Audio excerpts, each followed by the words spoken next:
Good evening, ma'am. We can start in few minutes. Later join.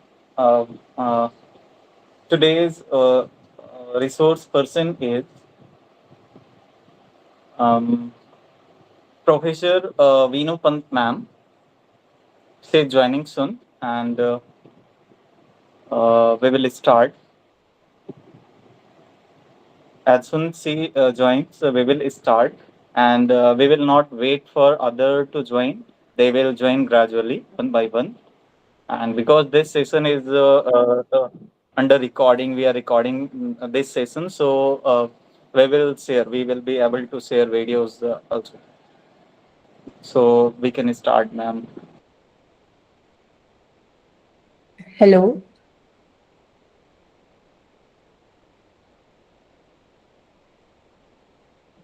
hello. Am I audible? Yes, ma'am, you are audible. I request Sarika, ma'am, Dr. Sarika, ma'am, please introduce today's resource person, and then we'll start. Uh, Thank you. Sarika, you are muted with.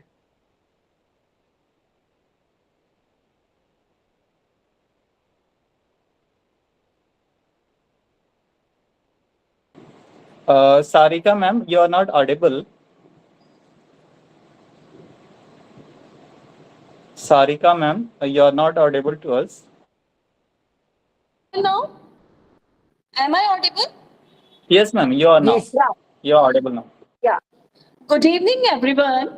Welcome to our session, Cultural Discourse, a shift from geopolitical to geocultural. Thank you all for joining us today. My name is Dr. Sarika Srivastav, and I, with the all team members of 360 Research Foundation and along with our founder Sudhanshu Shekhar sir, are very much fortunate enough to have with us Professor Veenu Pant ma'am. She is Presiding Officer, Internal Complaint Committee and Professor and former head Department of History, Sikkim University, Gangtok. Professor Veenu Pant, we are very, very much excited to hear your insights and your thoughts. Now, I just want to turn the floor over to you, ma'am, and a very much warm welcome to you, ma'am. thank you, Sarika. Thank you. Uh, and I'm extremely sorry to not only Sudhanshu and you all as a team, but to the participants also that I could not join on the given slot on the first day. But then I was in Delhi and traveling, and Ji, it ma'am. was raining hard, and there was the net connectivity was very low. Yes, ma'am. Actually, yeah, I've just reached back half an hour back to Gangtok. So I Ji, hope, yes, ma'am. and thank you for A adjusting. warm welcome, ma'am. Uh, Kindly join us. Yeah, yeah, thank you. so सभी को नमस्ते. My my theme or my topic for the discourse today, or for the topic that I've chosen to have an interaction with you all today, is socio-cultural discourse, uh, the shift from geopolitical to geocultural. For this, to understand the second part of this particular theme, that is the shift from geopolitical to geocultural, the first thing that we need to understand and address is what is geopolitical and what is geocultural, and why am I talking about the socio-cultural discourse. Geopolitical is something when we are trying to understand the influence or the presence or the area of political power or political presence of a nation through uh, uh, some someone's might. It is creating issue.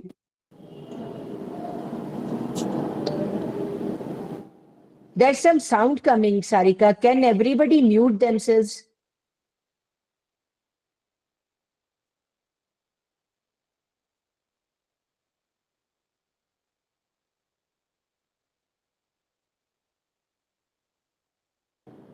Hello, ma'am. Yeah. Yes, ma'am. Yeah, ma'am. Okay. Thank you. Thank you. Yeah, ma'am. So, yeah, whenever a nation is defined in terms of politics and its political influence and its outreach, then the discourse is geopolitical. The kind of political situation it has, the kind of influence it has, or what are the practices related to politics, then the whole discourse becomes geopolitical. It is also a part of international relationships, but geocultural is quite different. When we are trying to understand a space, a place, or a group of people which are bound to history together, which have a shared history, a shared space, but we are trying to understand not through the political practices or not through the political outreach or through the political presence, but we are trying to understand their shared history, their shared presence in that particular space in terms of their in terms of their cultural presence. Then it is geoculture. When we are trying to understand Bharat, no, all of us, if we are researchers, then also if we are assistant professors or associate professors or professors anywhere these days, one of the most, most going around term is Bharat Bodh. And what is Bharat Bodh? To understand Bharat Bodh, we need to understand Bharat. And that is where the need for socio-cultural discourse arises. Because Bharat is not a political term. It has never been and it can never be. Now, what happens is that until and unless we understand Bharat through the lens of its society and culture, we can never define Bharat. And even when we are not exactly doing research in the field of social sciences, but there is an approach towards the sciences. Even for sciences, for several aspects of sciences, the geocultural aspect becomes relevant because even when you are trying to understand the indigenous science, specifically if we go towards the indigenous science, then also geocultural becomes important simply for the fact that for the indigenous sciences, that is the indigenous knowledge system or the Bharatiya Gyan Parampara, then everything becomes relevant only when we try to understand things in their cultural constructs, in their socio-cultural constructs. And this is one construct which has been heavily damaged. So when we are talking about the discourses, then what becomes necessary is to establish a dialogue in the socio-cultural aspect in most of the fields related to social sciences, humanities, or human sciences. Pure sciences, I do understand until and unless we are dealing with the indigenous knowledge system and its outreach and its impact, we may not be dealing with these kind of discourses.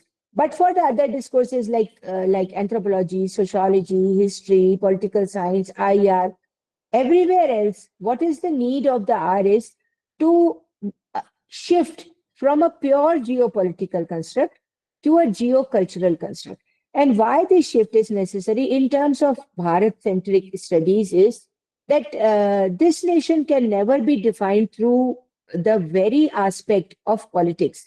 Because when we look into politics or when we look into the definition of a nation through politics, what we find is the definition which has been given by the Europeans, which is a total dependence on the concept called the nation state. A nation state, which the theory which developed in Europe during the Renaissance period or the Renaissance Reformation period, as they are moving out of medieval, there's a struggle between the church and the states, and then the idea of nation states that surges up.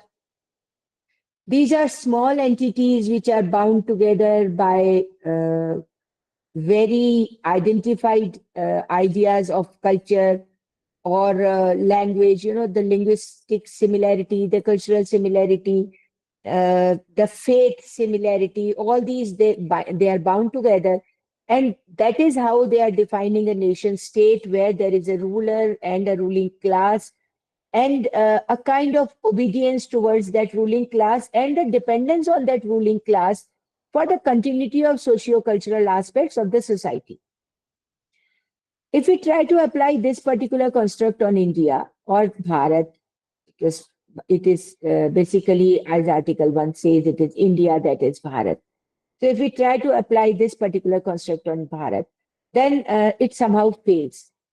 It won't fail if we accept the British definition that they created India, that India is a creation of the British rule, the British administration, and there was no nation before they started integrating it. And the nation state is something which then takes frame and a shape and an identity on 15th of August 1947. And that, therefore, the history, the socio-cultural continuity, the thousands of years of legacy that we actually have, everything is denied with the very instant that we accept India as something which is a British construct, which has been created because it is a nation state. But the fact is that we were not born on 15th of August 1947. The post-colonial period started on 15th of August 1947. The post-colonial period and the post-colonial struggle for the identification, for the validation, for the acceptance of the identity of this land, for the identity of its people, that starts from there. Till then, it was a struggle against the colonial powers. We were trying to oust them from the complete structure. And beyond that, as Manniya Pradhan Mantri ji also said, the struggle to come out of the colonial mentality starts. So we are still actually struggling with a lot of things. First of them is to stop being colonized in our minds.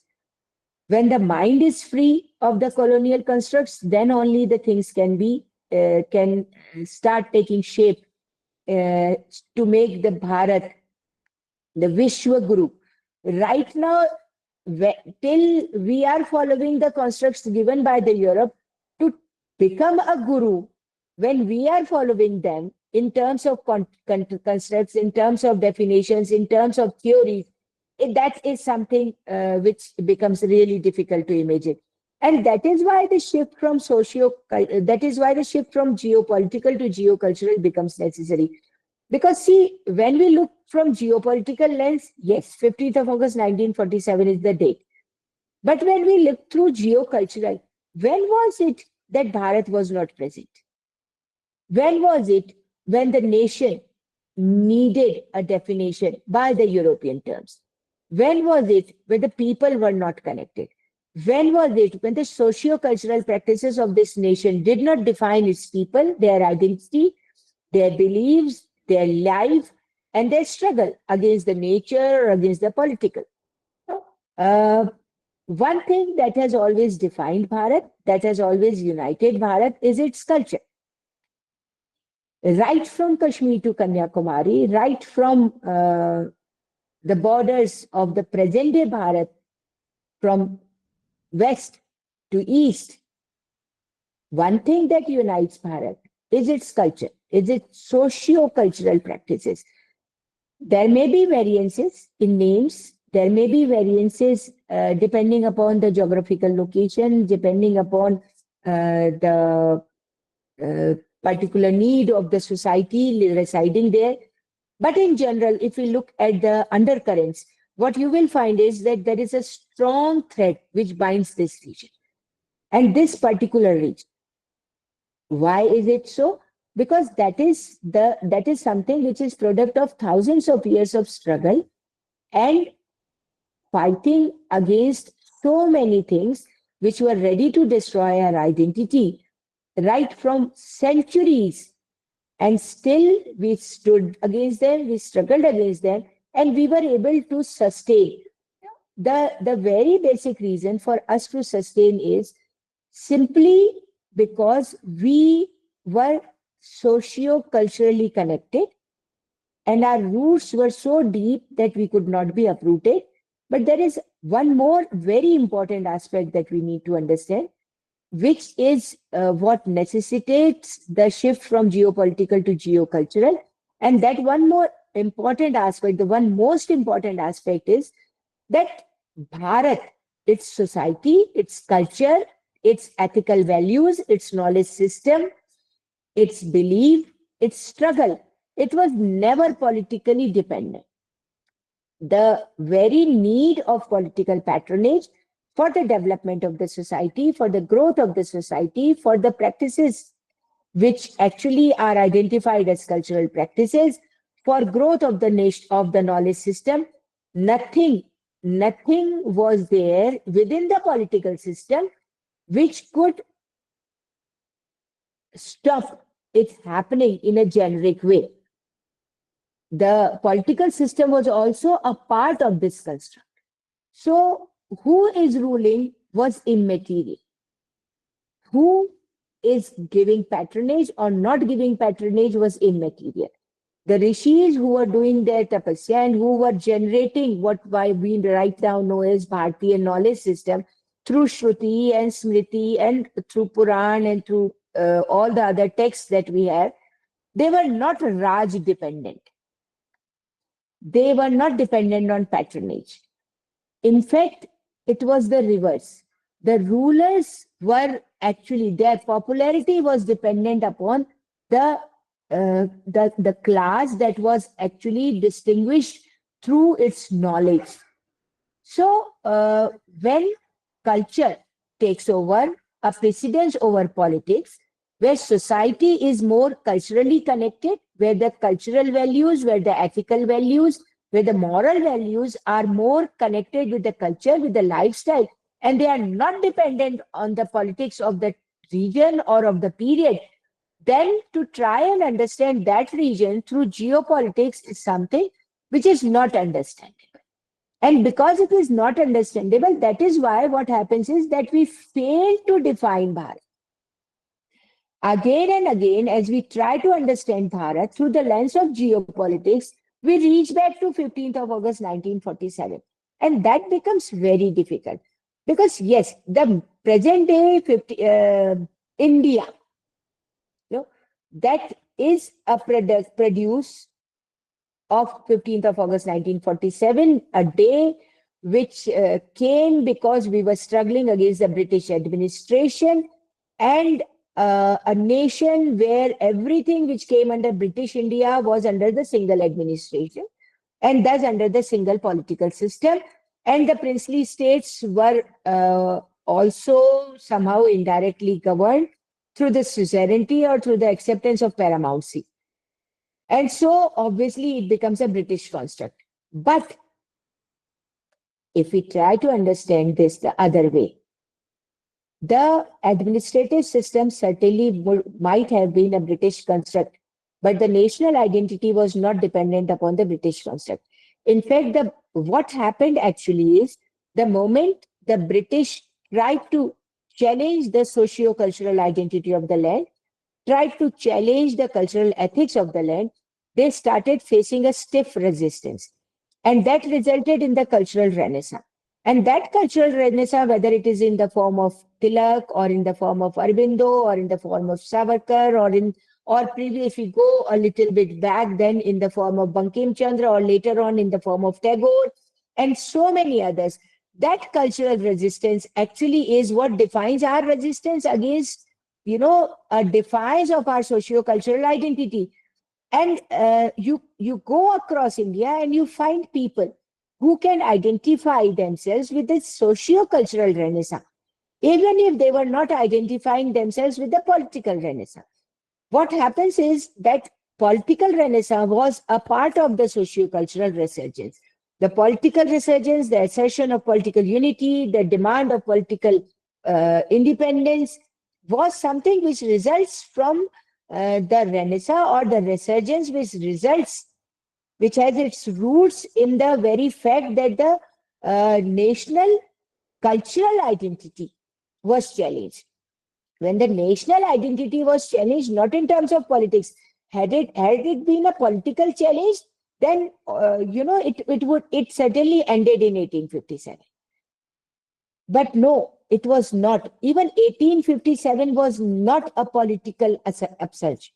it was very much a cultural upsurge, as was the Sannyasi rebellion much before 1857. No, the continuous cultural resurgence, the continuous challenge which was meted out to the British by the society, by the people who were not ready to accept their cultural superiority or ready to accept the fact that the people who have come from outside and are now, now have now taken over the administration, they are culturally superior to the land.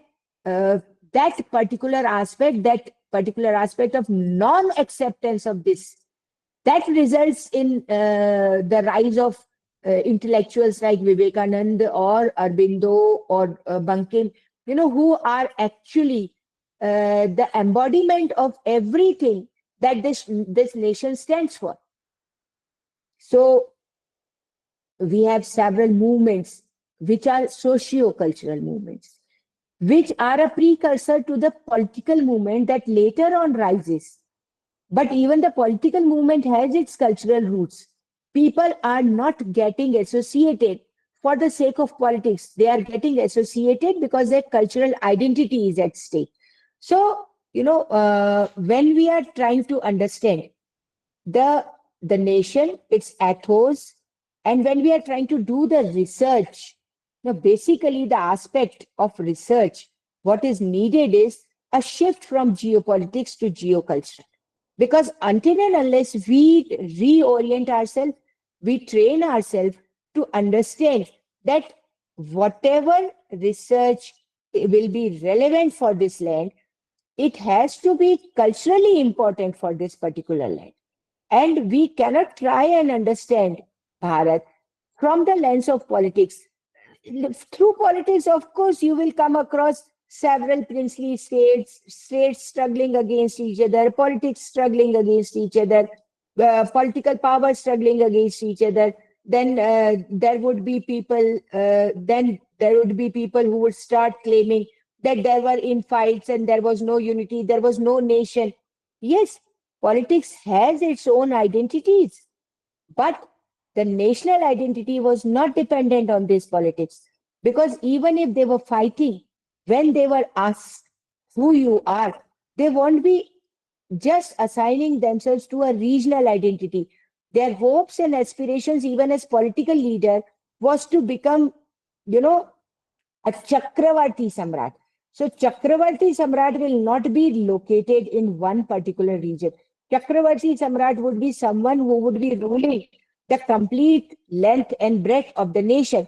So why, how come you are a person of a particular political domain, but you are trying to become someone who has much more outreach?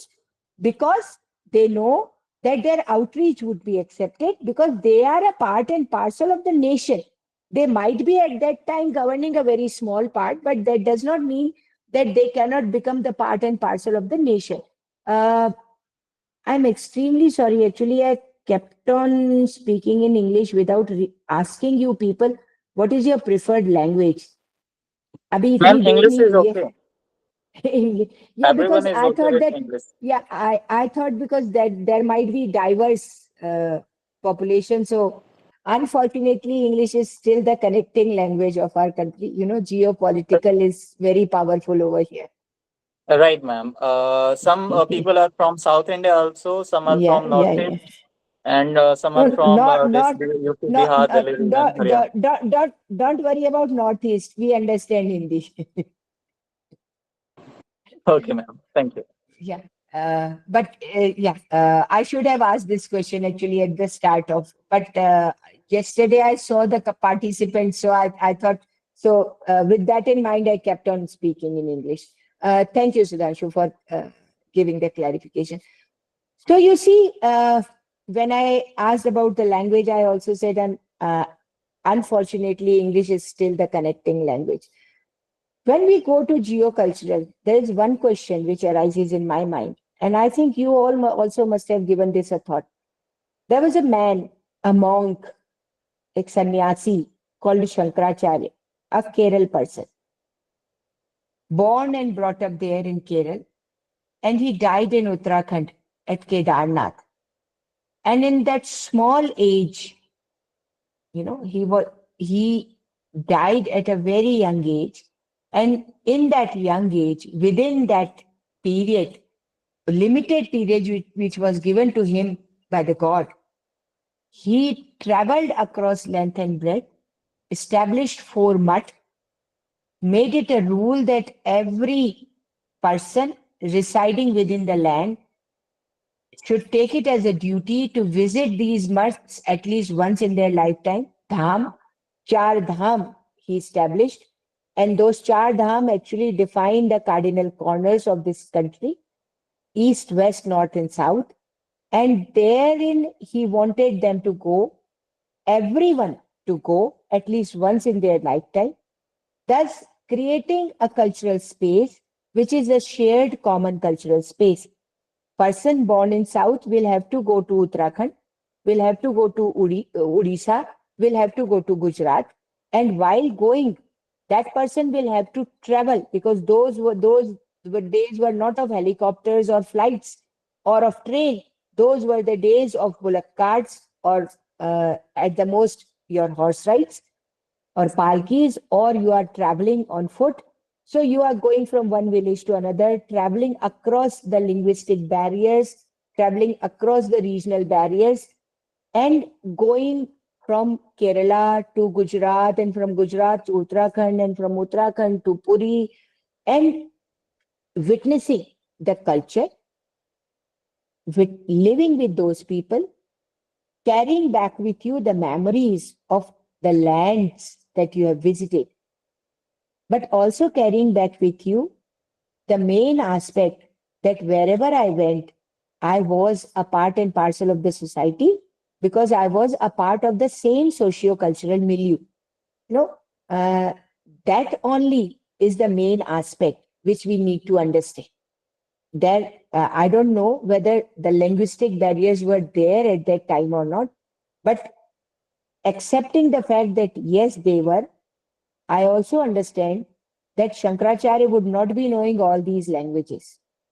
So if he was not knowing all these languages, and he was just a very simple sannyasi, knowing Sanskrit and Malayalam, and going across India, entering the villages of poor people where the political discourse says that Sanskrit was the language of the elite class, and the common people and the poor people, they were not taught Sanskrit, they had no knowledge of Sanskrit, thus actually making Sanskrit a very alien kind of language for us in the discourse. Then how was he able to have a connection with the people that were there in those villages? How was he able to have food to live for all these years when he was traveling on foot from one place to another, having debates and dialogues and discourses, and establishing religious centers, and anonymity, being accepted by everyone?